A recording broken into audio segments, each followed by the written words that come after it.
Hi friends, last வீடியோவில் சீயக்காய் அந்த மாதிரி பூந்திக்காயெல்லாம் அரைச்சி வச்சதை காமிச்சிருந்தேன். இப்போ அதை மிக்ஸ் பண்ணுறத பார்க்கலாம். அரப்புத்தூள் வந்து 1/2 கிலோ பாக்கெட்டை போடுறோம். அதுக்கப்புறம் சீயக்காய் அரைச்சிட்டு வந்த பாக்கெட்டை கொஞ்சம் மிக்ஸ் பண்ணுறோம். இதை இப்போ நல்லா மிக்ஸ் பண்ணி விட்டுக்கலாம். ஃப்ரெண்ட்ஸ், நம்ம சேனலில் இதுக்கு முன்னாடி ஹேர் வாஷ் பவுடர் எப்படி ரெடி பண்ணுறது பற்றின வீடியோஸ் நிறையா போட்டிருக்கோம். ஒவ்வொரு தடவையும் ஒவ்வொரு இன்க்ரீடியன்ஸ் கிடைக்கும். ஸோ அதை வச்சு நான் ரெடி பண்ணியிருக்கேன். எது கிடைக்குதோ அந்த இதுக்கு ஏற்ற மாதிரி நம்ம போட்டுட்ருக்கோம்.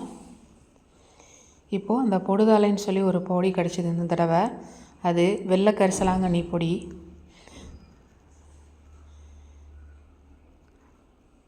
இதையெல்லாம் போட்டு நல்லா மிக்ஸ் பண்ணிக்கலாம். அப்புறம் மிச்சம் இருக்கிற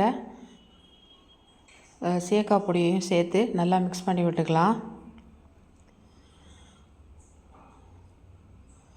இந்த மாதிரி நம்ம ரெடி பண்ணி வச்சுக்கிட்டா எப்படியும் ஒரு 6 to 8 months வரைக்கும் கிடைக்கும். நம்மளுக்கு யூசேஜை பொறுத்து இருக்குது, எவ்வளோ பேர் எடுத்து யூஸ் பண்ணுறோன்றதை பொறுத்து இருக்குது. குறைஞ்சபட்சம் 6 மாதம் வரைக்குமே தாராளமாக வரும்.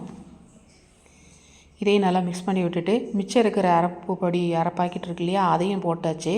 நல்லா மிக்ஸ் பண்ணி விட்டாச்சு. இப்போது வெந்தயம் பொடி போடுறோம். வெந்தயம் வந்து எவ்வளோக்கு எவ்வளோ சேர்க்குறோமோ அவ்வளோக்கு எவ்வளோ நல்லது. நல்லா நுரை கிடைக்கும். சட்டுன்னு குளிச்சிடலாம். ரொம்ப நேரம் தேய்ச்சிட்ருக்கணுன்னு இருக்காது. இந்த மாதிரி நம்ம ரெடி பண்ணி வச்சுக்கிறனால உடம்புக்கு ரொம்ப நல்லதும் கூட. நம்ம சேனலில் ஹேர் ஆயில் எப்படி நான் ரெடி பண்ணுறேன்றதை பற்றின வீடியோஸ் இருக்குது, பாருங்கள். ஓகே, பாய்.